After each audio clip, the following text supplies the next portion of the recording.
ഈശോ മിശിഹായ്ക്ക് സ്തുതിയായിരിക്കട്ടെ. പ്രിയ സഹോദര സഹോദരി, നിനക്ക് നല്ല ഒരു ദിവസം ആത്മാർത്ഥമായിട്ട് നേരുകയാണ്.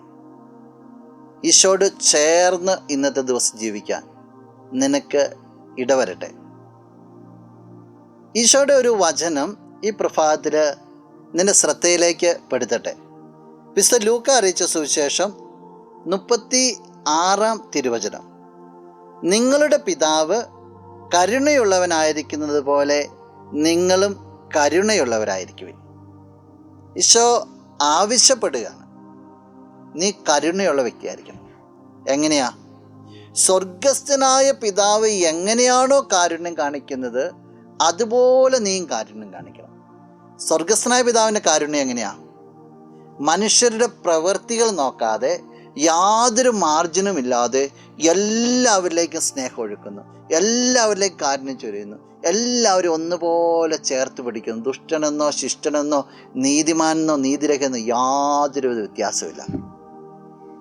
മാർജിനില്ലാതെ കരുണ കാണിക്കുവാൻ, വ്യക്തികളുടെ സ്വഭാവ വൈശേഷങ്ങൾ നോക്കാതെ, അവർ നിന്നോട് എങ്ങനെയാണോ പെരുമാറുന്നതെന്ന് നോക്കാതെ അവരുടെ അടുത്ത് കരുണ കാണിക്കുവാൻ, അതിലേക്ക് നീ വളരേണ്ടതെന്നാണ് ഈശോ നിന്നെ ഓർമ്മപ്പെടുത്തുക.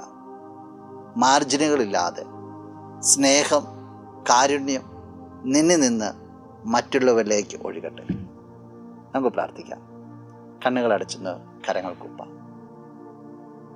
നല്ലവനായ കർത്താവേ, നിന്നെ അങ്ങ് സ്തുതിക്കുന്നു, ആരാധിക്കുന്നു, മഹത്വപ്പെടുത്തുന്നു.